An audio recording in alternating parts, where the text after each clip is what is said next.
Hey, you guys, how are you? Uh, I'm going to start something new, and I've been promising to do this for way too long, but several of my patrons have asked me to start sharing some of Artur Yusupov's magnificent chess ideas. Now, his chess course is 10 books, and every book is approximately 300 pages. It's a gigantic chess course, and what he's done is he's split up the course. The first three books is for the beginners, the second three books is for the intermediates, and the third three are for the masters and grandmasters. And then he has a 10th overall overarching book. Hey everybody, how you doing? Juicer baby, how you doing? Juicer name Belaglavi sup.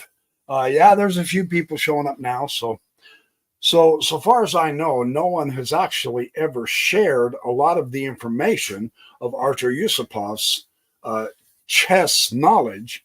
It is understood that he was rated number 3 in the world for the entire time that Karpov and Kasparov were battling it out for the championship for about a decade. Artur Yusupov was right behind him.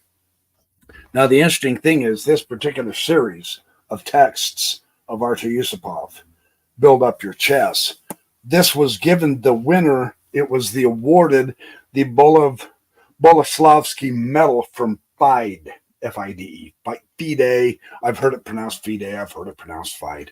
So this beat out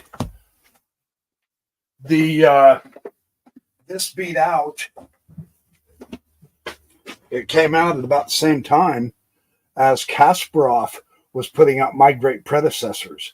And I don't have all of these, but I've got the majority of them. And these are absolutely sumptuous. Oh, my heavens. He computer analyzed absolutely every game that he uses in his books of every world champion in chess up to his day. They are breathtakingly spectacular. Take you a lifetime just to get through this series. Artur Yusupov's chess course beat out Kasparov's. That's how good this material is. So what I'm going to propose doing that I think is going to be very, very helpful for all of us, and in each chapter, Yusupov gives dozen examples or so. I'm going to pick out one or two or three samples out of the first chapter of the beginning, 2 or 3 examples, the first chapter of the intermediate, and 2 or 3 samples of the first chapter of the grandmaster, master and grandmaster. And then that way, everybody gets a little bit of something, no matter where you are in your chess knowledge. And some of it's really deep. Some of it, to me, appears to be almost trivial, and yet it really is an important part of chess. There is just so much to do. So let's say hi to everybody.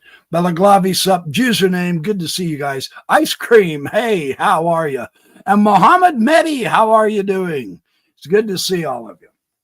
So I'm excited to do this series, and I do believe I'm going to just give samples to give you a flavor, to give you an idea, and yet it will be superb knowledge we can put into our chess games.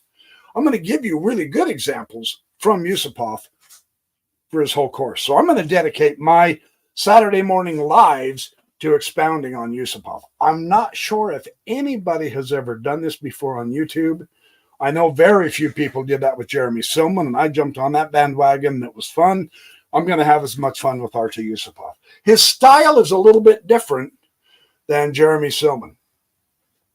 He starts the majority of, he's showing the principles, so he's not going to give full games. Now, there's hundreds of full games in his course that he shares and analyzes. But for his lessons, he'll just give you the diagram in the middle of a game to teach you the principle. So this first principle that we're going to look at here is mating motifs.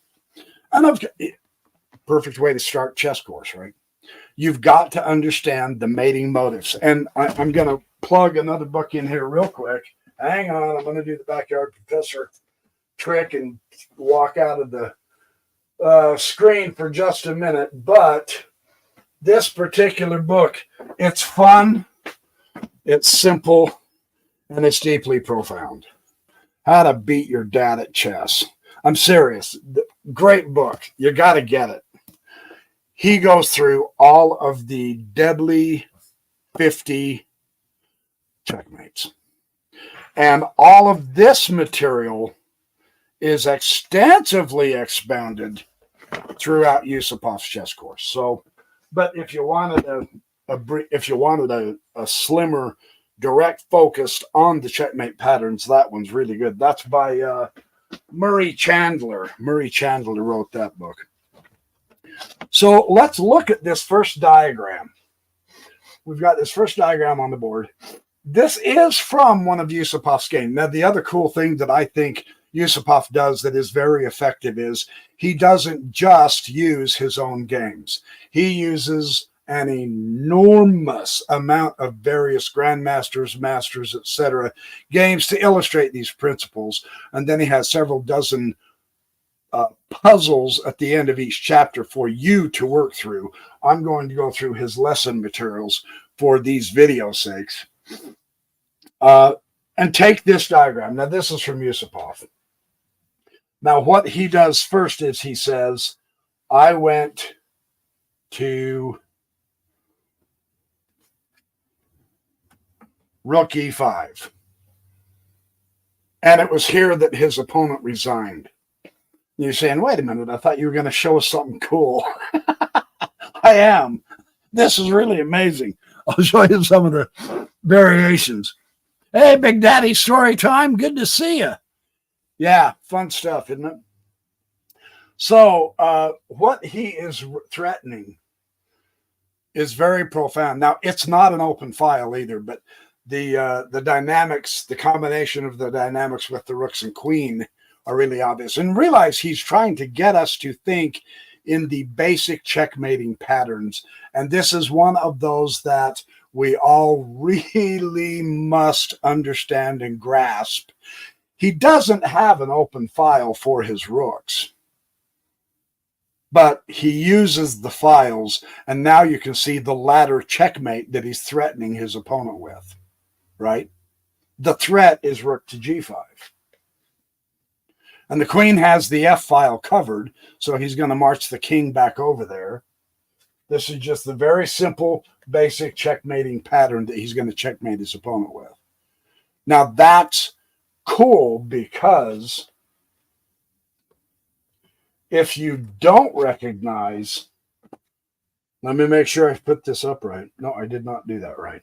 No, yeah, I did. Yep, that's the way it was. If you don't recognize the options because there's not a whole lot of stuff in the center, again. And I do mention that a lot in my videos for a very good reason, because it changes the entire dynamics of your game if the center is locked as opposed to it being relatively open. But what really is open is the dark king. That's a red flag for you. You say, oh, wait, his king is entirely exposed. How do I take advantage of that? It's critical. And there's a fabulous way. You've got rooks and a queen. So fun stuff to recognize. And his bishop is, he's covered it, but the queen is covering it as well. And so is the pawn. His bishop has a potential really good diagonal here. And so that would call for Yusupov, who's playing the white, that would call for him to make forcing moves, to at least make a forcing threat, if not a direct forcing move, because if he plays slow, his opponent has options as well, and so he can't dilly-dally, right? So that one immediately makes the announcement, here I come. And it centralizes the rook. The other cool thing is it puts the rook on a much, much more active square, and it's centralized. Now the rook has great power that way and that way. Notice he didn't bother to take the pawn either. It's not about taking the pawn because he wants to set up the threat of the ladder checkmate, which is the forcing move. The king will have no choice. When your king's in check, you either block the check or move the king, right? So rather than just take the pawn, rather than thinking greed, material greed, and that, I mean, look, that's still pretty good, right? But it's going to take him longer to checkmate.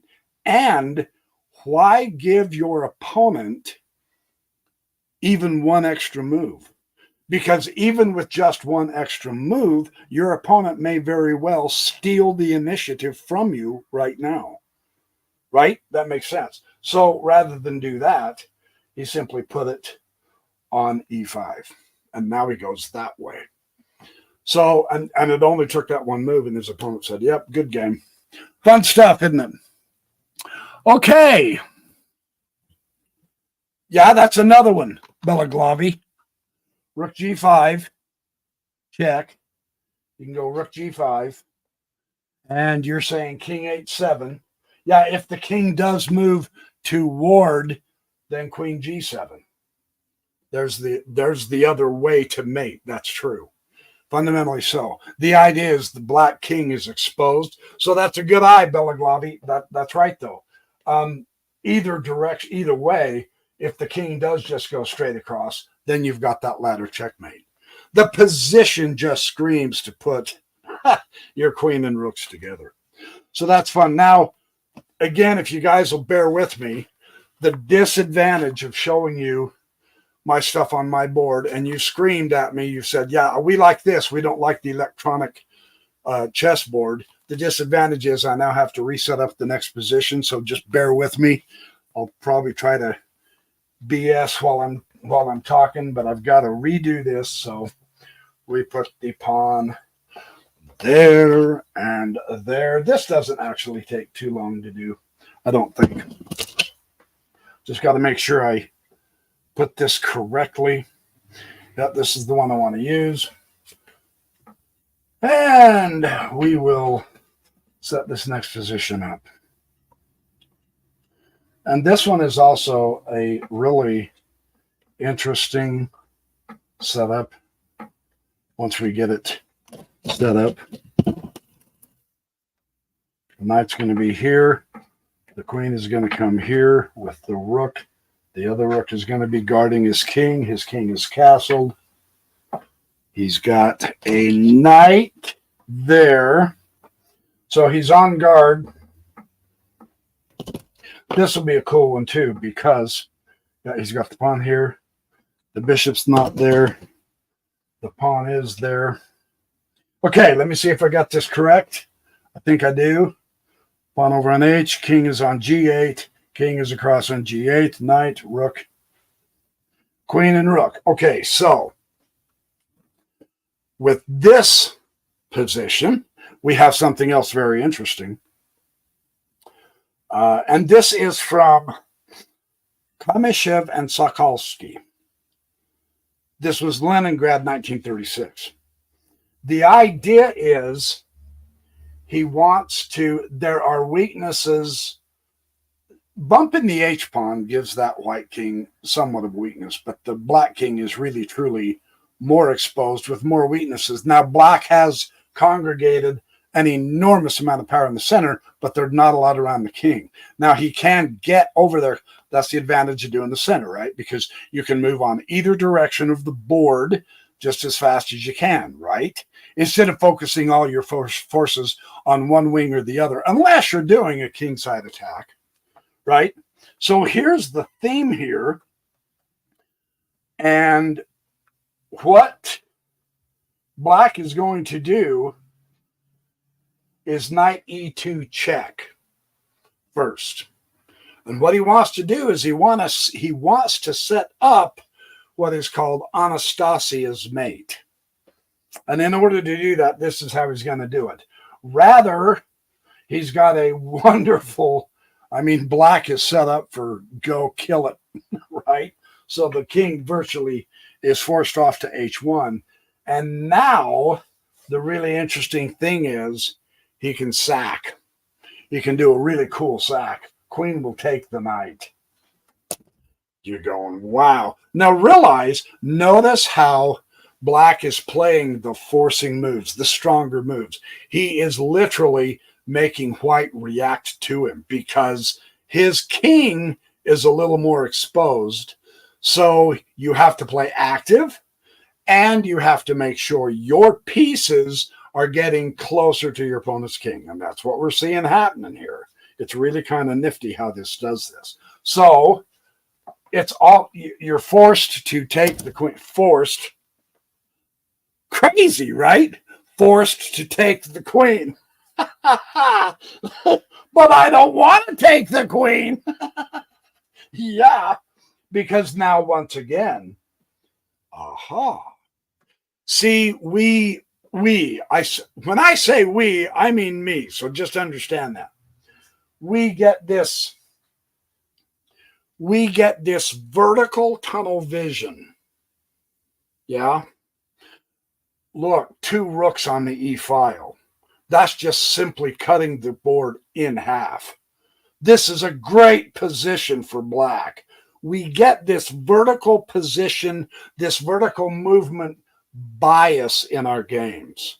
This is the highway into this king. So let's utilize this as much as we can. Let's focus the power here. But his 8th rank is sincerely covered with his rooks too. And his queen is also there.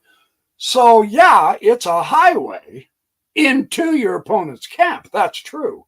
But don't forget the horizontal movement also, because now, and this is crazy, because he really does go rook h5 check.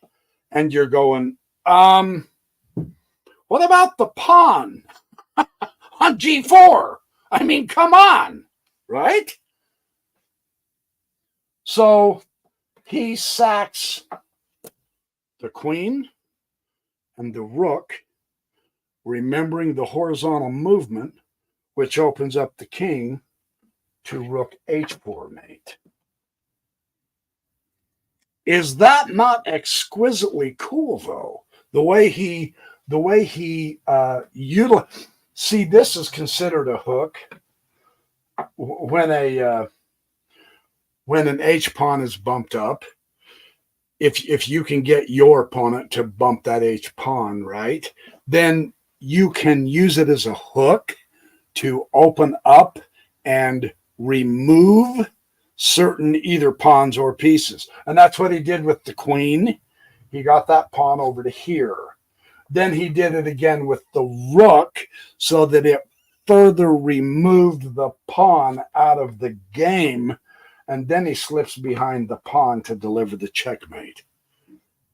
That's kind of cool. That's just my opinion, but that's really fun. That's good stuff.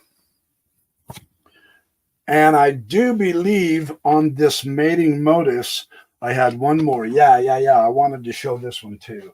This is really a cool one. And remember, I bring you nothing but the best at the Backyard Professor. And now I'm not bluffing. Yusupov, he is so superb. He is invincibly magnificent. And I hate to use all those big words on you, but that's the way it is. It is the truth. So let me set this up real quick. And we've got a bishop here and another rook here. So we're in a middle game. Essentially, we're in the middle game still. And we've got the knight, so most of the pieces are here. So we're not in an end game. Through time, I've been looking a little bit here and there at different parts of Yusupov's. I have not systematically gone through him yet. I will do so in the course of this. Is probably going to take me, 2 or 3 years on Saturday Morning Lives to get through just the few examples I'm going to select. And I'm looking very, very forward to doing this with you guys. But we'll get through Artur Yusupov's ideas and in the process enhance our own chess, I think, incredibly. And it's going to be fun. I mean, Yusupov's a funny man. He is a character. He is good. For those of you who, hold on, I'm missing Bishop. Where's the Bishop? Gotham Chess. You know who I'm talking about. The most famous chess YouTuber in the world right now. 5 million subscribers. Phenomenally funny man. His instructor was Artur Yusupov. I mean, how would it have been, you know? If it's one thing I would do if I could go back to my youth, is I would look up guys like these and take chess from the good guys. So I do believe I've got this diagram set up. Nope. One more pawn. 1, 2, 3, 1, 2, 3, 4, and the knight and the bishop and the queen and the 2 pawns and the rook. Okay, I've got that. But, oh, see, I'm missing the bishop. So we're in the middle game. Yusupov has some phenomenal endgame stuff, is what I was trying to say. Okay, so with this in mind, here's the setup and here's the idea. The piece which is defending. Oh, wait. I missed the most important part. The queen. Duh. Okay, so here's the idea with this particular position. The middle is being hotly contested. It's not exactly open. Both kings are safe. We've had castling. We can see that. The bishop has a good diagonal toward the king. We do have a queen-bishop battery of black, which is pointing to the king, that we must keep our eye on. So it's always good to evaluate each position. We'll use Jeremy Silman's skills so that we can do that with each one. And white is not much behind in making sure his pieces are pointing toward the black king. This pawn is not as solid as it might appear because it doesn't have a pawn to back it up. So the queen is not hitting granite. That was Jeremy Silman's expression. You say, yeah, you can't go through the center because it's hitting granite. There's no granite in this center. It can be flexible. Okay, so with those ideas in mind, here's how Yusupov sets up this idea. The piece which is defending against the queen-bishop battery can also be eliminated or deflected. And this is really interesting to see how this works. And he is properly emphasizing, man, you keep your eye out when the queen, here it comes, you're looking at checkmate right now. Next move. So as white, you can't dally. You must do something seriously significant or it's game over. This is the only piece, the knight, that is protecting the h2 pawn. So can we eliminate the knight or at least get it to move off the square that it's on is the question. That's the mission. Doon, doon, doon, doon, doon, doon. My favorite movie music, Mission Impossible. Is this a Mission Impossible? Let's look. He immediately the way, and Nimzovich is so happy when this happens. Even in his grave, he's happy because he's attacking in the center. Knight takes d4. Blam. Now you're trying to get rid of this guy, right? So directly challenge him. Take the knight. Hopefully, he'll move the knight.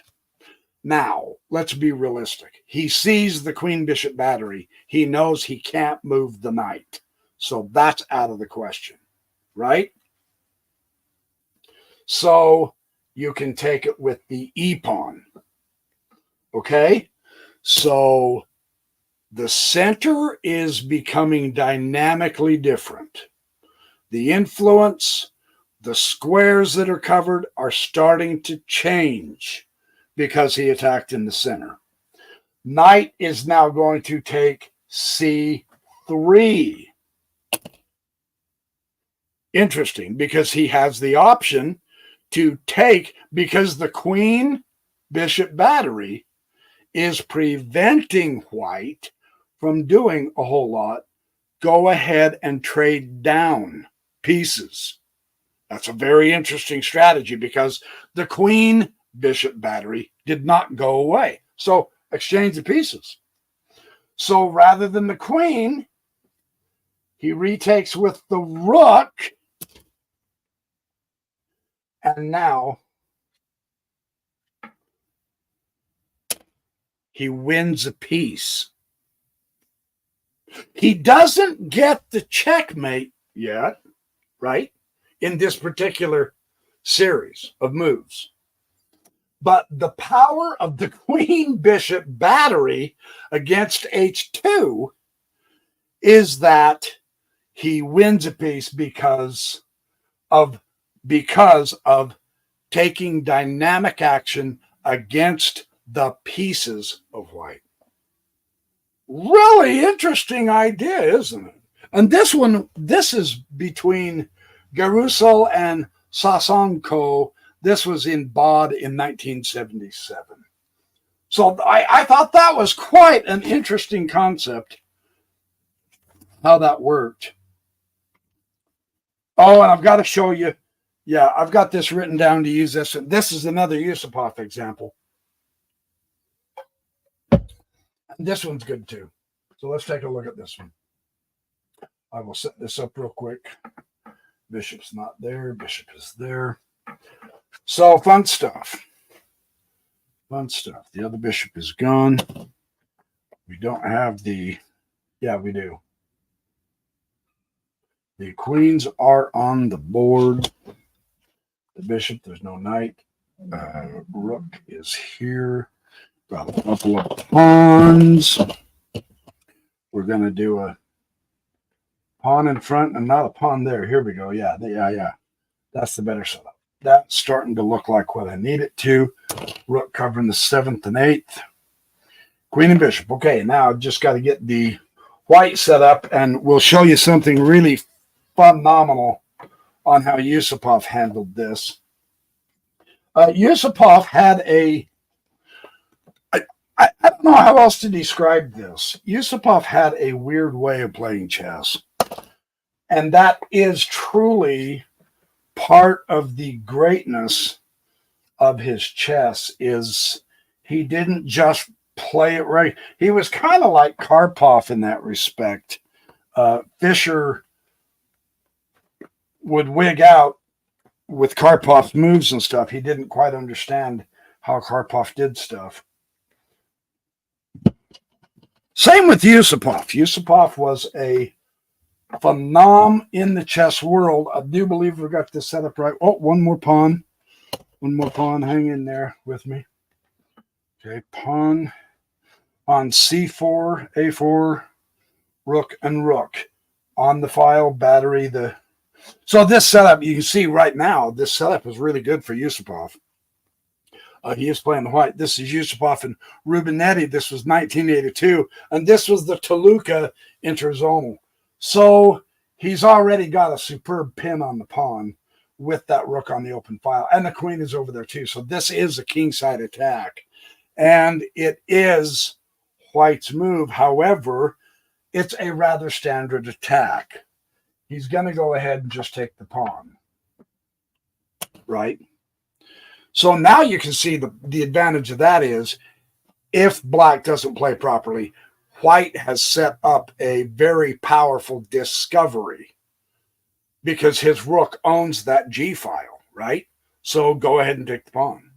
Threaten the rook. The king can't retake, but the rook here can. So this is interesting. So it looks for all the world to me like black is covering his king really decently.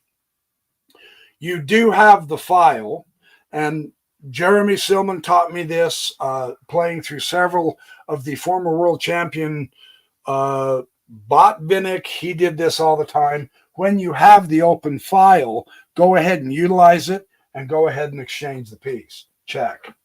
Get rid of the defender. Yeah, so now that forces the king onto the file, which exposes the king. That's the reason why that exchange is a good exchange. And you've got your other rook, and now you come zipping over here to G1. The advantage now is the king is on the 7th rank, but there's not a rook to be able to block the check in front of his own king. So this dynamic change in the position gives white the advantage of the attack. That is why you do exchange the rooks, right? So now the king is forced back, and queen to g4. And you're set. He can't protect both the g7 and the g8 squares. So that is a fun. Let me see if I've got another one. No. Okay. So as far as recognizing basic checkmating patterns, and he has several chapters on this. He breaks it down so that he shows you just a couple of them, and then he gives you puzzles. So that's what I was saying. Yusupov, it seems somewhat eclectic, but he does cover all of the mating motifs, but not all at once up front in a data dump. He spreads it out through the book as he's integrating other beginning chess materials, right? So that's a few ideas in that first chapter. So there's the first chapter, and that's why I recommended Chandler's book. If you do want to get all 50 deadly checkmates, then this puts it all together in one fell swoop. Yusupov does not do it that way. So let's go to the intermediate textbook. And this is a fun one. What a great chapter to start intermediates on, because this tactic, he's going to show us the windmill and how to set up the windmill. And this tactic is so devastating. If you can do this at all in a chess game, you are miles ahead of your opponent, and they'll usually resign. Once they see that you've got them in a windmill, if it's set up correctly, they'll quit. They'll say, all right, yeah, you got me. That's how powerful the windmill is. And make no mistake about it, it is a glorious concept. He's going to show us the classic windmill game that brought the windmill to the attention of the world. That's what's so fun about Yusupov. He's so knowledgeable about all of the chess games. I mean, my gracious, he probably has played through all chess games ever played. I'm exaggerating, but not by much. Not by much at all. Then we've got a white bishop here. Because he just has so many examples of, and now I've gone through quite a few chess books looking for good games, for my videos and stuff. Man, he has hundreds and hundreds and hundreds and hundreds of examples of games I've never even seen ever, which is what makes this such a fun series of books to have and go through. Rook on g3, put it on the right one. I've got a pawn here. Nope, pawn here. And pawn back on a2. No rook there. I've got my rooks correct. e1, g3. See, the king is relatively safe. That's the one thing we want to notice. The king here is relatively safe. Although, and I don't know if it was a voluntary move on Black's part. He doesn't say. This is a game by Setor and Emanuel Lasker. I don't know if it voluntarily was pushed, this h6 pawn, to threaten the bishop or not. But that is a weakening move. You just need to be aware of that. Whenever you move one of the pawns from in front of the castle king, you're going to weaken the king somewhere, somehow. And there's times when you're entirely justified in doing it because the opponent can't attack those weaknesses anyway, right? Just so we're aware. He has a wonderful diagonal. Man, he owns that diagonal. Black does. That's good. The queen is really actively placed, going diagonally toward the king as well. So that's good. So Black is set up halfway decent here. He still has two central pawns. He's not overwhelming the center with his piece activity right now, but the long distance effect of his pieces are enormous. He does have a potential to bump this in and get an open file with the rook. Okay. White, in the meantime, has aggressively gone to the side and he is attacking. Okay. So with that setup, and this is all stuff that Yusupov's kind of talking about, the windmill is one of the most beautiful combinations in chess. The following famous game made this type of combination so well known. What is it? Let's take a look. The first thing you notice, now I gave you all, I lauded black's position, right? Because it's a good position. The thing to notice is the white bishop here is pinned. So h6 probably was a voluntary move. He probably said, you know what? He can't move the bishop or he loses the queen. The queen's pinned the bishop to the queen. Remember, I get this vertical tunnel vision bias when I look at rooks and queens so often. It also helps to see the diagonal with the queen, but somehow the horizontal just escapes us more or less. So in this instance, this horizontal pin is really cool. Push the pawn. What do you do with the pinned piece? Attack it. White says it's all good. He goes ahead and turns the tables on black with the positively shocking move of bishop f6. And you go, holy cow, you know,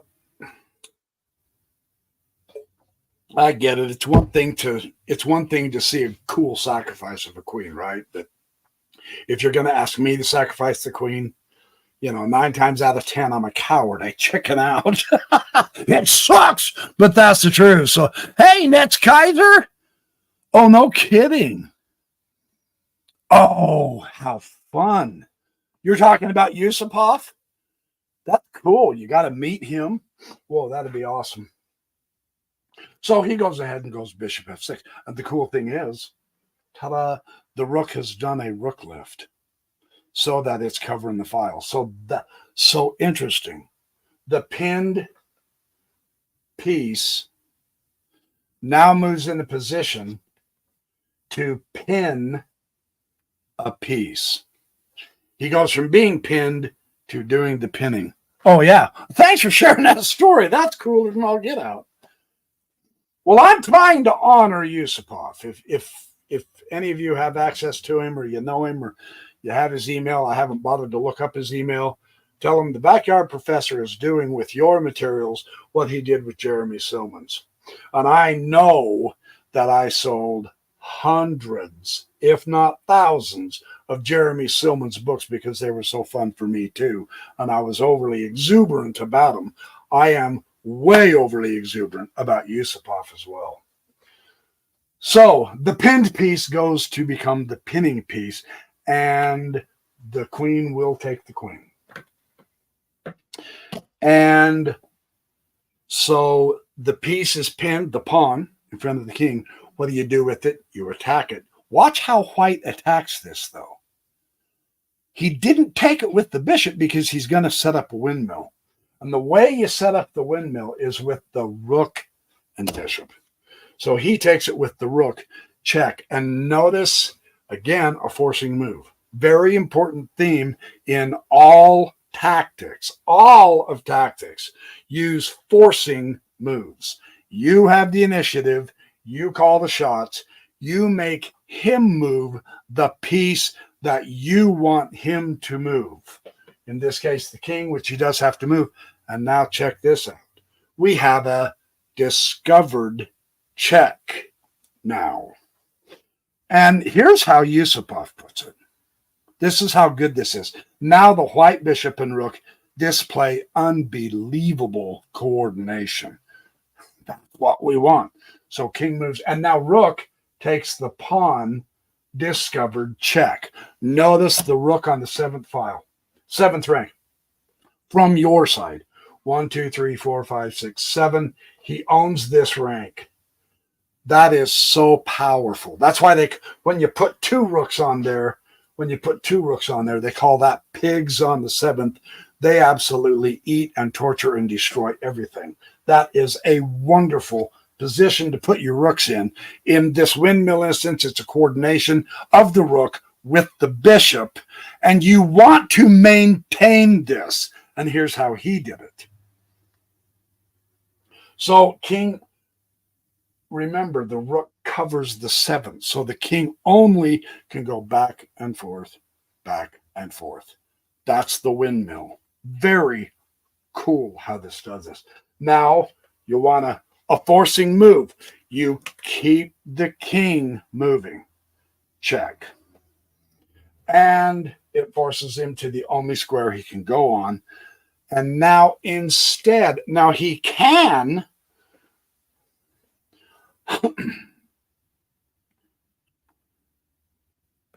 come all the way over here, take the bishop, and it's yet again a discovered check. This is maddening. And the king is stuck on the 8th rank, so all he can do is move. This is the windmill. This is fantastic stuff. And once again, the rook comes back, check to the king, and the king is forced. You can see if you're black, you're just about ready to say, oh, I quit. There's nothing I can do. So at this point now, and this is an interesting dynamic that is fun to recognize. You can literally eliminate absolutely everything on the 7th rank with the windmill set up like this. In this instance, though, he did not take the pawn. You could, but he didn't for this reason. If, for whatever reason, you're eventually going to run out of material to take. So you have to keep that in mind. If he goes ahead and takes the pawn and then resets up the windmill and then does something else, that could help black because that opens up the file, you see. So that if things go south for white, black has an attack, right? You opened up his rook. So in this instance, he now came back and got his queen back. The power of the windmill is the discovered check with the bishop. Check. True, the h6 is covering the g5, but he can't take it because he's forcing him with the check. So the king has to come to h7 this time, right? He can't go to h8, or he can't come out. So now you retake your queen and you're a bishop ahead because you were able to use the windmill to get the bishop, right? King g6. In this instance, he's going to come to king g6, touching both the rook and the bishop, right? You see that? So it looks, now he's out of the windmill, but the damage has been done. But notice how the king keeps moving forward to attack both pieces. That's good. You want to do that. This double attacks. But here's the kicker.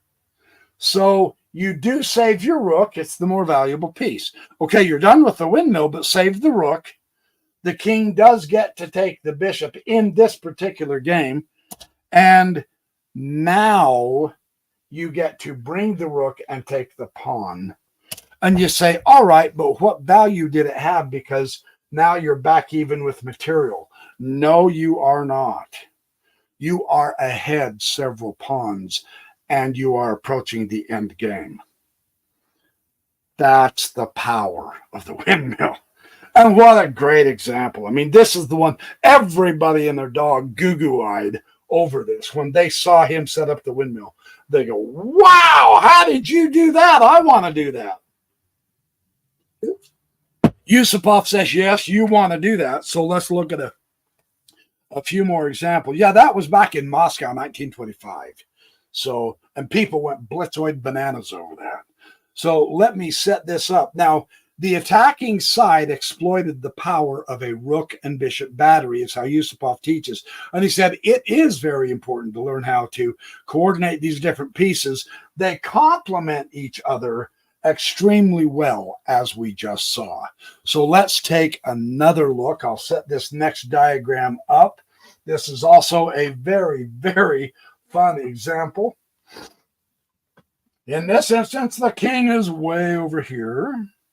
Oh, no double rooks. He's got both bishops. 1, 2, buckle my shoe. Here we go. Here's the other bishop. Both bishops are together. You've got the H and G pawns and the F pawn all together, and the E pawn.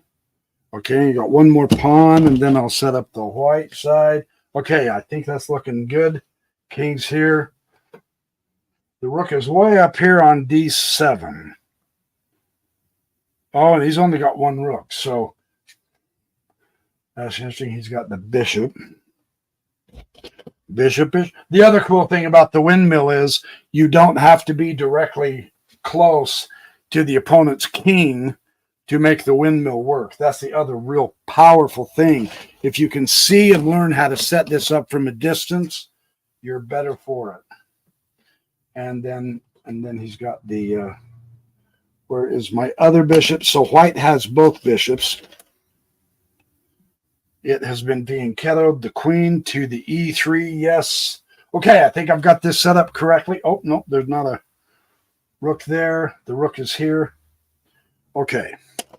Both bishops, rook, knight, pawns, pawns, pawn, pawn. Okay, the setup is complete. Aha, we are ready to romp. Hey, Supreme Leader. Really? Yeah, I remember studying that book in my school days. This one? Yusupov? Or Murray Chandler's? Either one. Both of them. Both of them are good. Okay, so this is, and when I discovered Vasily Smyslov, the former world champion, I think he was only champion for 1 year. When I discovered his games, I was blown away at how good they were. It just astounded me. This is a Smyslov, and he's playing Erva, a world champion. M. Erva. E-U-W-E. A good friend of mine who played chess with me for a while said it's pronounced Erva. I was calling him Yui, and he goes, "What? Who are you talking about?" And I told him, "The world champion, Yui." He goes, No, it's pronounced Erva, you idiot. So, hey, that's what I was told. That's how I'm going to pronounce it. Now, oh, no, I don't have this set up right yet. Hold on. Gadzooks, I'm missing the most important piece, the queen. Okay, now that looks better. There we go. You got to set it up right to show it right. So here's the deal. We have white to move. He wants to activate his pieces. He's okay. He's doing okay. The rook is far more active than his opponent's rook. That's without question. Now, the potential for the black bishops is very good, but there's a lot of pieces in front of them.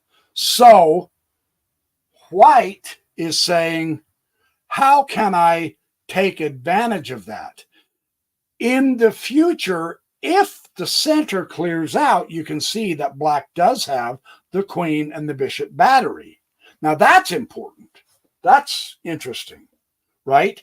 White goes ahead and says, hey, let's just hit the queen.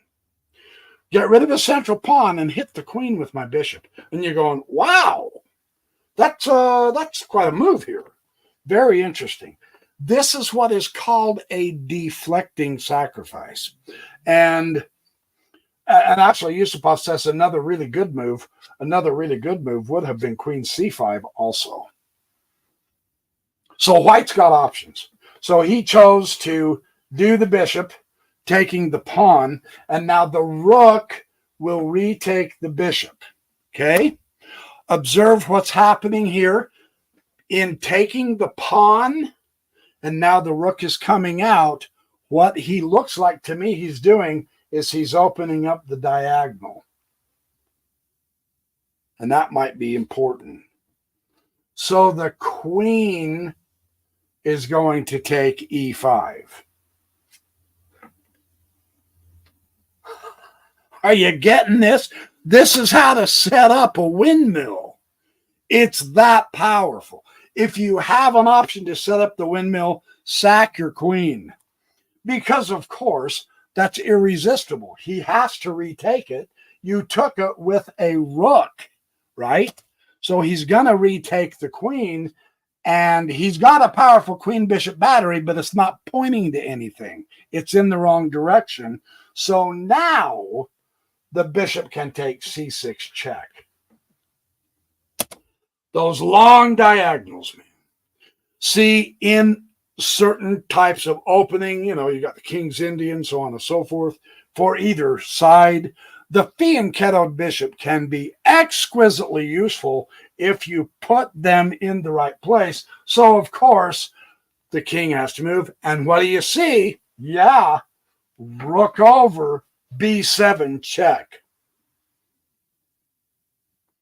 And that is not what he did. Not yet. No, yeah, he did. Bishop takes, yeah, he had to have. Sorry, my eye skipped the move. And now king goes to a8 because there's no other choice. And now you've got the discovered check motive with the bishop, right? And what do? Well, you can get yourself two beautiful bishops over there if you want. There's a better move. And this shows us that the windmill can lead both to a gain of really good material, or it can lead to a checkmate. You simply go b5 checkmate. So you checkmate the king and you threaten the queen. Pretty splendiferous, isn't it? Yeah, splendiferous. You want me to spell that? No, I'm not going to. Yeah, rook b5 mate. Good eye, Belaglavi. Okay, so I got that one. Let me see if I've got one more. Yeah, I've got one more. How long have I been going? Oh, not quite an hour. Okay, yeah. This is a good one, too. This is from Duras and Spielmann. This was Bod Pistion in 1912. This is a really good setup, and I want to show it to you. So, let's take a look at this. Get the queen over here. Get the pawns over here correct. Oh, the pawn. Then a pawn here. A pawn there. Bishop here. Knight here. We're closing in on it. Pretty good. Pretty good.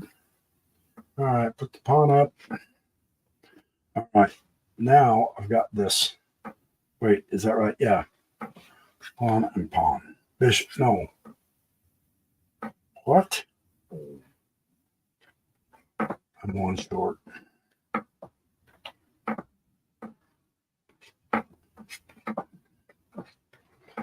Man, who knew setting up chessboards was so difficult?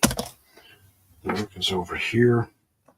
All right, so I've got the bishop is going to be between. No, there we go. There we go. Pawn. No. Pawn, bishop. Pawn. Pawn, knight. Pawn.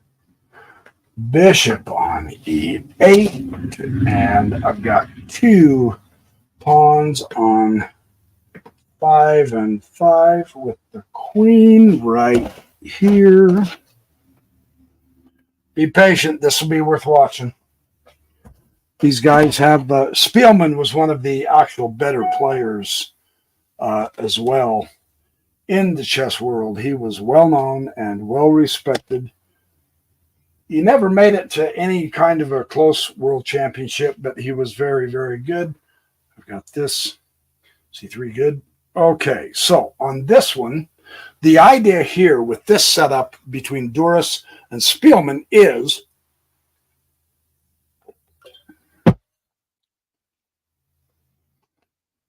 hey, S. Barker, welcome. Thank you for joining us. We're having fun studying some Yusupov.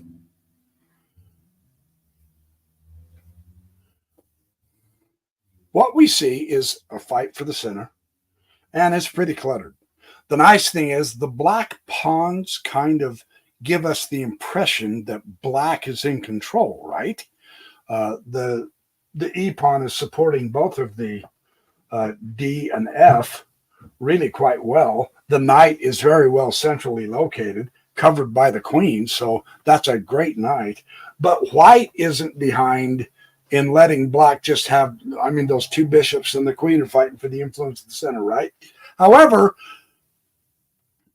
when we think tactics, and we should think tactics, me especially, I'm talking to myself when I say that, when we study tactics, we recognize that pinning that knight is superb because the queen is in front of the king, and we can pin the queen to the king, and the queen will be lost. This is nice. You want to keep your eye peeled for stuff like that. So the knight is going to take the bishop check, and the queen is going to take the knight, and the E is going to push the pawn to block pinning the queen to the king, right? E5, and now H6. He pushes the H pawn, it gets an exclamation point, and now queen, oh, no, I'm sorry, wrong pawn. He moved D5, and now pawn goes to H6. So we can see if he's removing the cover of the king. Now, and granted, the queen is not the best cover in this setup, but getting rid of the queen, she's going to come over to E7, and now you've got the diagonal with the bishop, so stick the rook in there. Now it's time to put the rook in there at E2. Across from the queen, always a good idea. Pin the pawn to the queen. So your bishop is not in danger, and you can see the setup for the windmill coming up. Very interesting how this works, right? You're using tactics to set up a tactic that is really devastating. That's kind of fun to see that, right? So queen E7, rook E2. What the? I blew it. Hold on. He did not do that. Queen E7, rook E2. Yeah, he pinned it. He pinned it. And now the rook will take the G5. The rook will take the G5. And Yusupov's nomenclature in this, I mean, it's good. He bolds the moves, and then he has so many notes that are in the smaller script and all, but sometimes my eye is hopping. I'm trying hard not to mark up the book as I go, so forgive me if my eye skips, but, and now he takes the pawn here. Now you can reattack in the center, which is always the correct response. Once again, the correct response when your opponent is attacking on the queen is you go after him in the center. So now take the pawn, and now you can see this is at a distance. They're not close to the black king, but they're setting up the windmill right now. The discovered check, once that white rook moves with the bishop to the king, is obvious. It's a very cool way to set it up. And it doesn't have to be real close. It can be at a distance. But to help the setup, you do want your rook on the opponent's 7th rank. So let's see how he does this.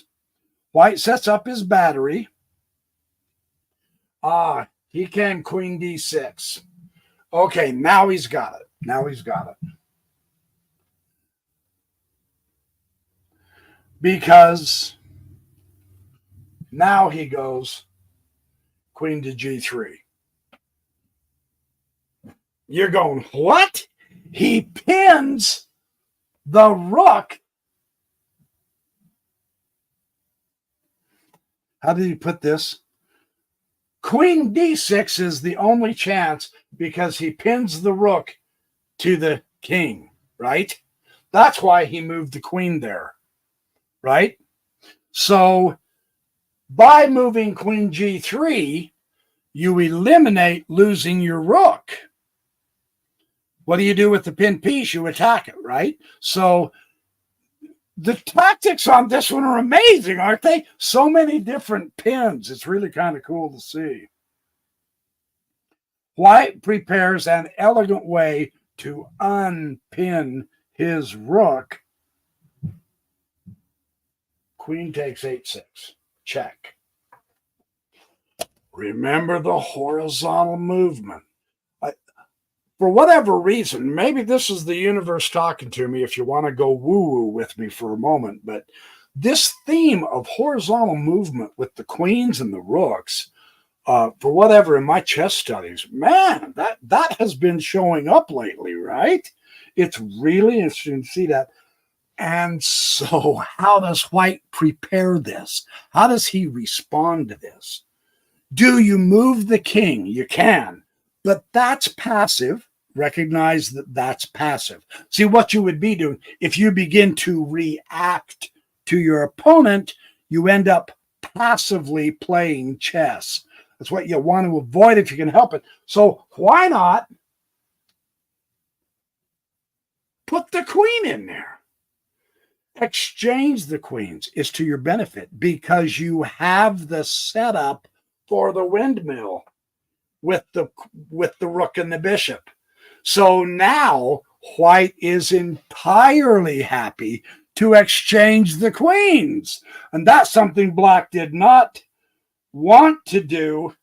So he comes back to queen d6 to pin the rook to the king, and the king goes h1. And now Black loses a piece. White just simply said, "No, you're not going to do that. I'm taking the king out of the pin. The queen cannot take the rook, right?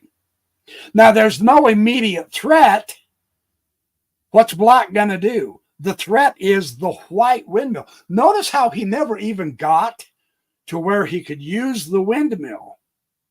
But the setup is what is, who was it? It was either Alekin or Nimzovich said, the threat is sometimes worse than the actual execution of the move. In this instance, that's the threat, because he can't avoid losing a piece. There is nothing he can do. Fantastic stuff. And I do believe that's my last example in the beginner. And now, oh, good. Yes, I've got time. Woohoo! Hey, MH, good to see you, my friend. Okay, so now we go to the Grandmaster Advanced part of the, I'm saying Grandmaster. I don't know if it's Grandmaster, but it's definitely the advanced text, the advanced third of Yusupov's chess course. Let me set this diagram up real quick for us so that we can have fun learning something again. Really cool. I rather enjoy the way Yusupov sets this up when he does set it up. He does it in diagrams of games that have already been played, so you don't get the whole games in some instances. Other times you do. But the information that he's sharing with you in the diagrams is really good. And it's good enough that you actually learn the point, even though you don't play entirely through the game. I hope that makes sense. We haven't played a full game yet today, and yet we've learned some really cool things about checkmating patterns and about windmills and tactics about pinning, unpinning, pinning and attacking the pinned piece, etc. Notice that passed pawn, and it's the king who's blocking the passed pawn. That could get interesting quick. White has a very interesting position here. Rook e3, queen d2. Make sure I've got this set up right. Notice the powerful double rook on the open file and threatening the queen. That's a good setup for Black. All right, I think I've got this. Okay, so here's the idea. He says in this chapter, and this is his first chapter of the master level, the advanced level. And he says, let's begin with this theme of consider combinations where the bishop plays an important part. So there is some kind of a pattern in Yusupov, isn't there? For today, what we're seeing is a lot of work with the bishops. My suspicion is because if people who are just starting out in chess, they probably don't utilize their bishops enough, and they probably don't know how. So this is a superb overview for us today on bishops. He says, let's look at the combinations where we emphasize the bishops.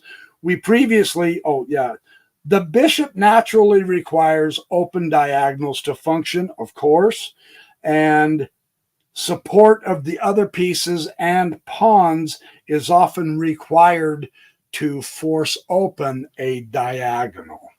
So there are times, and there are probably more times than not, if you're going to activate your bishops, you're going to have to sacrifice something.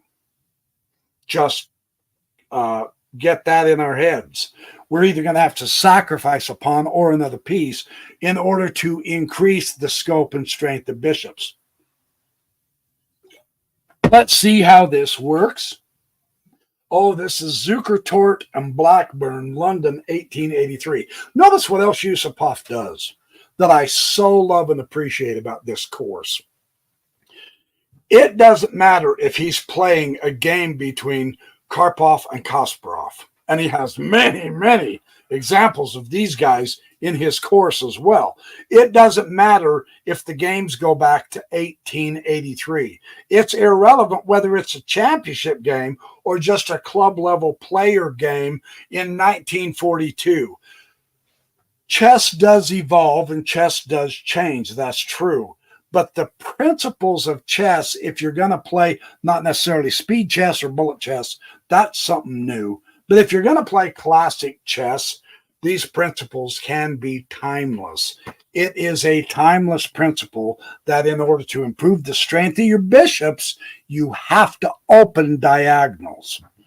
I mean, hey, you can jump up and scream hallelujah if your opponent voluntarily gives you an open diagonal. Most of the strategy is you put a pawn behind a pawn in a pawn chain to limit the effect of a bishop on the diagonal. That's why we have to sacrifice. Okay, enough talk. Let's take a look. In one of the most beautiful games, like I say, Backyard Professor brings you the best, because of course I'm using the best. In one of the most beautiful games in the history of chess, Zukertort sacrifices his queen in order to bring the bishop into play.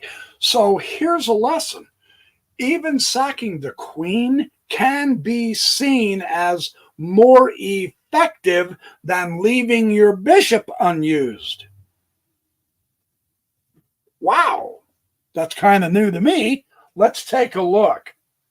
Queen b4. And there's nothing guarding the queen. He's just giving her to him.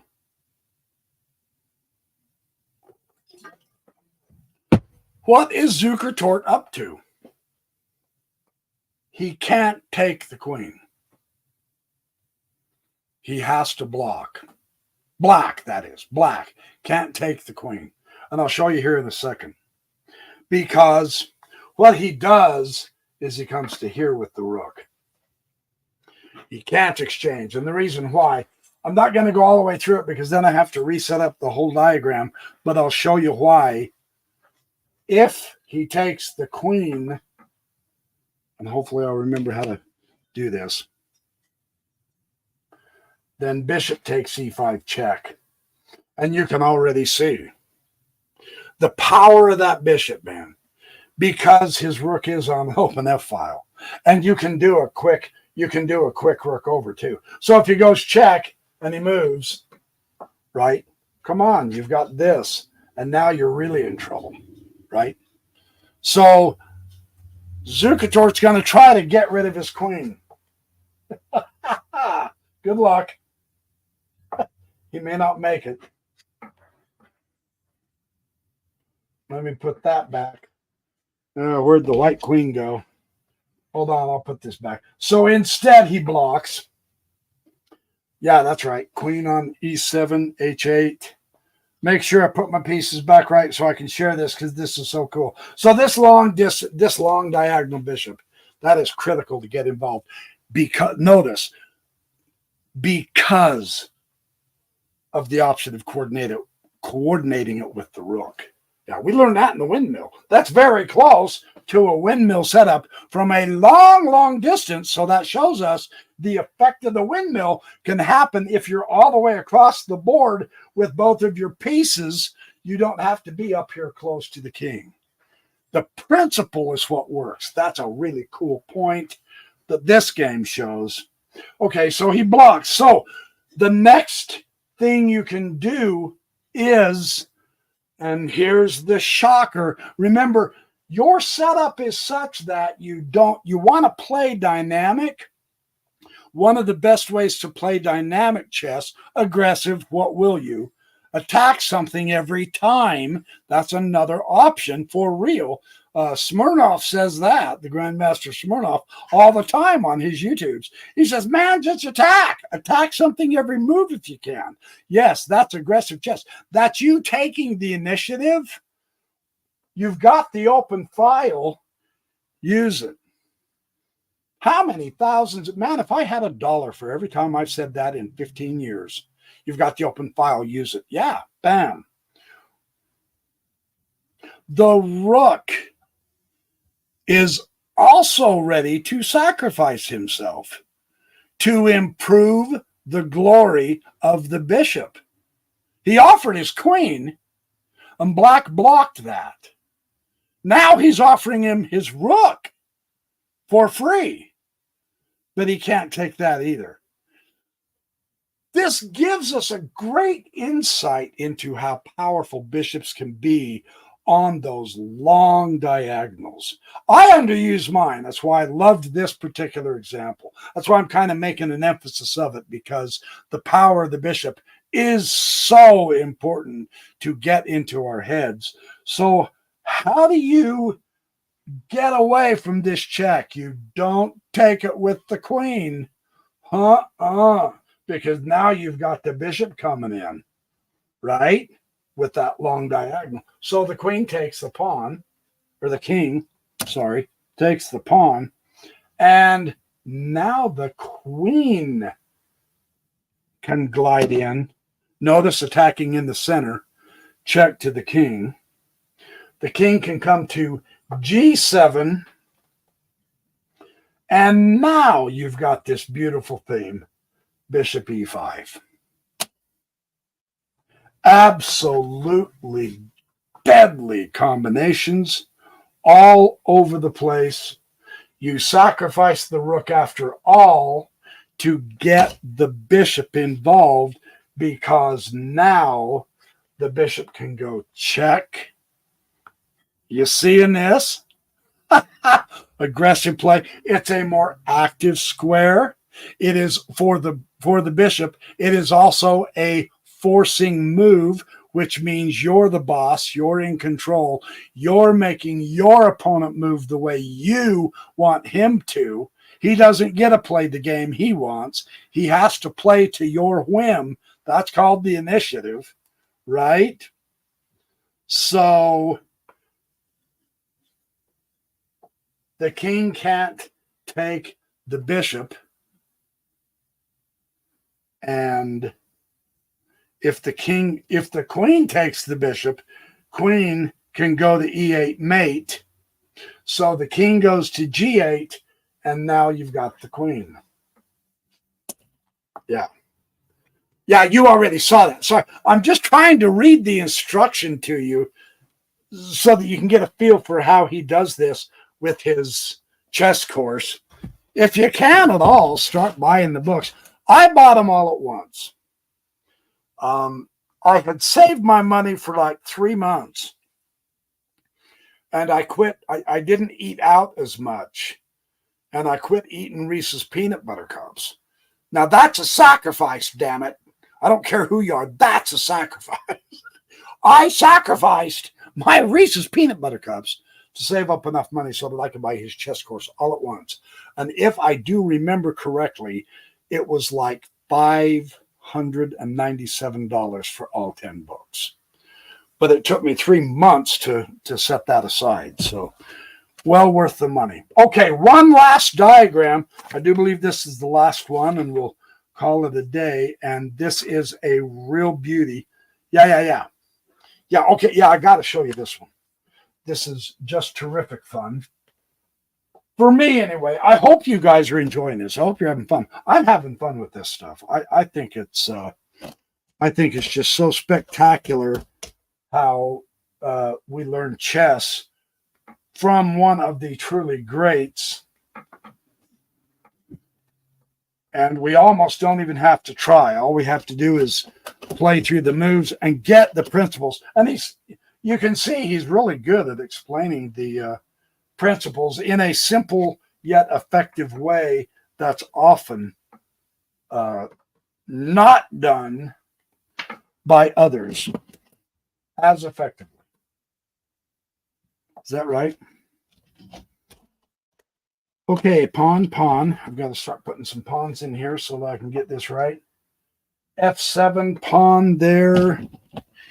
E6 pawn there. Okay, there's no pawn here. That pawn is down here, and I've got the black bishop. Yeah, he's got the bishop pair. Ooh, and they are pointing toward the king. That's going to be important. I can tell you that right now. I would suspect anyway. The H file is entirely open, although no one can use it. King, queen. Oh, knight, my other knight. Where's my other knight? Other knight right there. Yeah, now that's looking good. Knight. C4, pawn, bishop. Oh, another bishop. Got to have the bishops. So they both have the bishop pair, the rook. Okay, we're set. Okay, so this was played in Brunnen, 1966. And with this particular situation, it's going to be, okay, once again, I'll let Yusupov set it up for us. So both of them have their bishop pairs, and both of their bishop pairs are aiming at the opponent's king. Okay, but it is White's move. So with that in mind, White wants to open the long diagonal for his bishop with a knight sacrifice. So see, this is the second time, and I think he has one more example. And this is what made this lesson so important for me, that was valuable. I had never thought in terms of sacrificing a piece, even as high as a queen, just to open up for a bishop. You see, that type of thinking had not occurred to me. I mean, if the bishop doesn't have an open diagonal, well, then make some of your other pieces more useful. You know, maybe you better play with the rooks. Maybe you better play with the knights or whatever. But instead, the advanced players are willing to sacrifice something in order to bring their bishop's strength in the game. That, for me personally, confession, that was new to me. And that's why this course is so valuable. He has all kinds of insights like that. So how does he do this? He did it in a dubious manner, knight d7. Okay?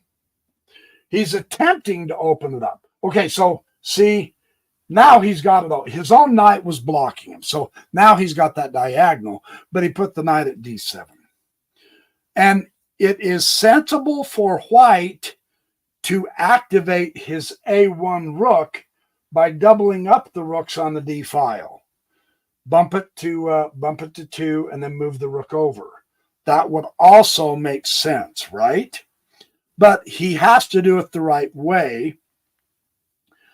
And he goes through a huge variation of how white could have done it better. But as it is, it worked out. When you get the course, you'll be able to, if you buy this particular book. This is the first in the advanced, however, just so you know.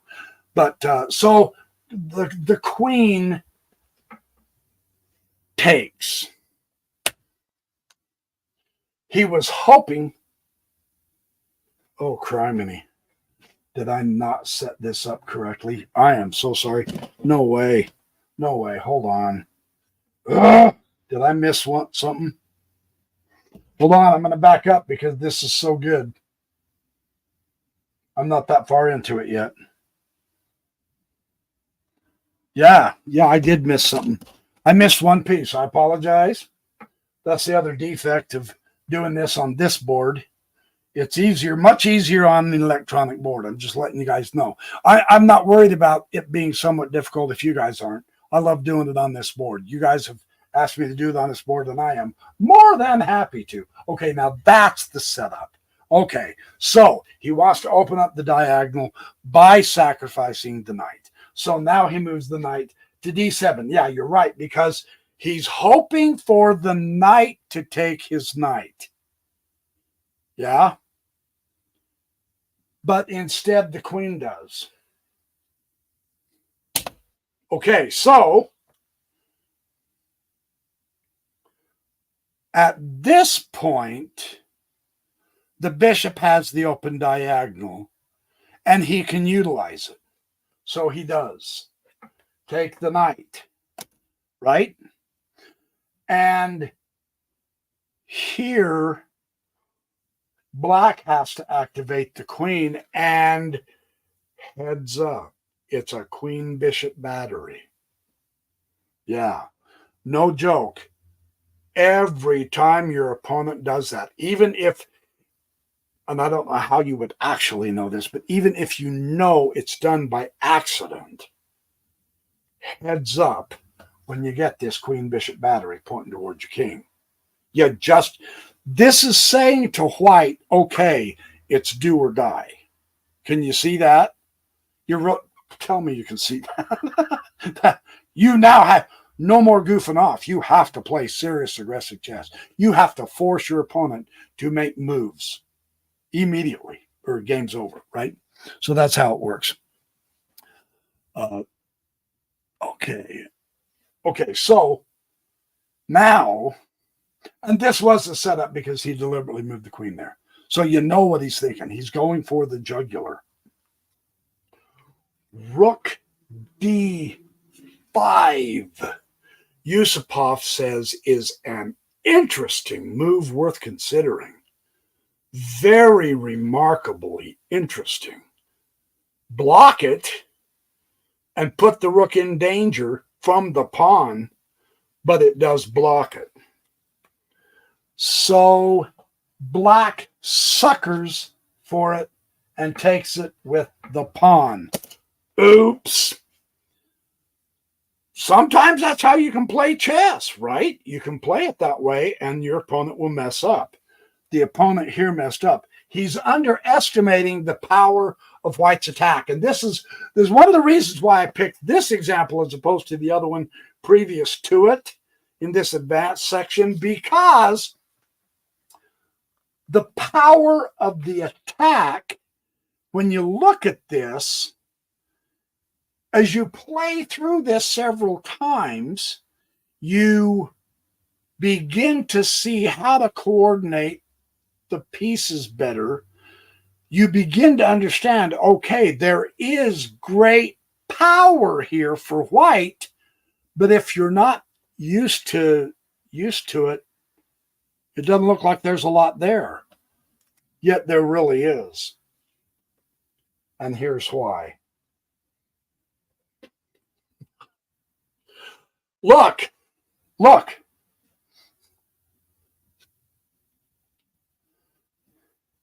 Oh, sorry, it was here. I'm not kidding when I said white has to play some serious stuff right now. Next move. You have to do something so dynamic that black cannot ignore it, because he's getting ready to come and checkmate you. It's that simple. So you really have to do something right now. All he has to do is move the pawn or take the pawn or whatever. Well, what better way than to sacrifice your queen? And he has to take the queen or black's going to be checkmated next move. Dynamic chess. That's what I mean when I say dynamic chess. Right now, do or die. So how do you do this? Bishop's going to immediately take the pawn, f2. Observe that white made such an amazing strong arm move that black is also now going to attempt to make a forcing strong arm move. Check. You have to do something now with this. You no longer have to focus on this. You have to focus here. You see how black is keeping white occupied away from his attack. That's what forcing moves are. You have to do it. It is not an option. And so he says, okay, thanks. I'll take the bishop. But notice it did distract white for that one move. So what are you going to do if you're black right now? Keep forcing moves. Check to the king. So you have to address this forcing move as well. And he does by exchanging the knight.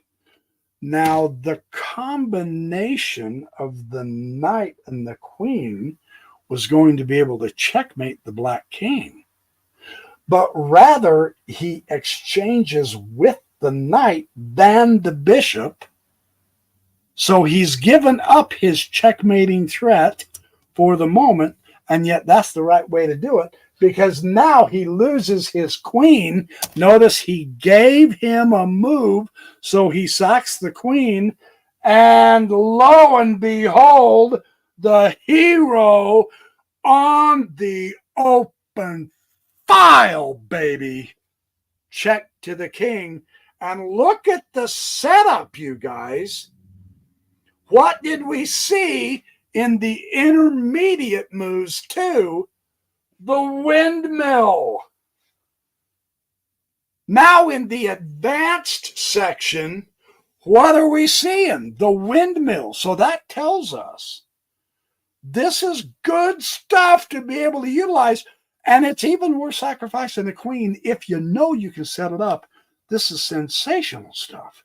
Absolutely breathtaking. King to h7. And knight to c5. Discovered. Remember this guy.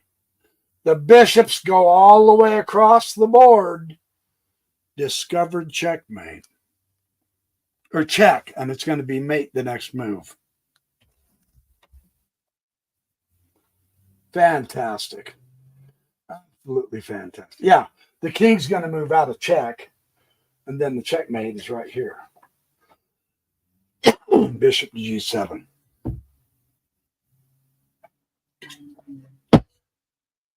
So this gives us a flavor of Yusupov. We kind of get an idea now on how he functions, the way he tries to set it up and teach. He doesn't add a bunch of superfluous full games. He takes us right to the diagram in order to teach us the principle, and I can appreciate that. I've come to, at first it bugged me. I wanted to play all the way through the games because I want to learn every phase of the game. But then as I began to explore his chess course a little more, it dawned on me what he's done. Instead of giving us every move of every game in order to get to the principle he wanted to teach, he breaks down the games to the point in the game to where he can teach us a beginning principle for us beginners and intermediate principles for us intermediates, and advanced principles for those of us who are advanced. And that is his system. And I have come to appreciate the value of his style in this much more than I used to. So I am really thrilled. Thank you so much for being here. I hope you've enjoyed this. I've had a ball. This is much more fun than I expected. And you've stuck with me, my audience. You stuck with me while I'm taking the time to reset up the board and all. So thank you. This is a lot of fun. As I can, I will find a supplemental full game, that might be showing one of these principles. For now, I just wanted to focus entirely on Yusupov and his chess course. Every Saturday morning, my lives from now on, I'm going to dedicate to showing a couple of examples from each level of Yusupov as we go through his chess course. So I'm excited. I don't know about you guys, but this guy was the real deal. He was rated number 3 for a decade, 12 years, something like that. So anyway, thank you for being here. Thank you for all your support. Don't forget to subscribe. Hit the like button if you would. Go tell other folks, your friends, hey, the Backyard Professor, he used to teach Jeremy Silman stuff. Now he's showing Artur Yusupov stuff, and it's good stuff. Hopefully it's good stuff for you. It's great stuff for me. So I'm enjoying it. Thank you so much. I'm going to head out. You guys be good, do well, have fun, make lots of friends, keep on smiling. And tomorrow night, I'm going to be doing a really good expose of a silly claim that some Mormon apologists are making. If that kind of thing interests you, great. Come on down. If it doesn't, great. It's no big deal. If you're here for the chess, I'm giving you chess. If you want to branch out and see some of the other stuff I'm doing, that's great. I'll be having another video up later today discussing some materials on the Book of Mormon claims as well. So I'm having fun. I'm staying busy. I'm learning. I kind of do a little bit of everything, and I'm having a good life. I hope you guys are having a good life too. So I am heading out of here. I love y'all, but I gotta scramble. See you soon.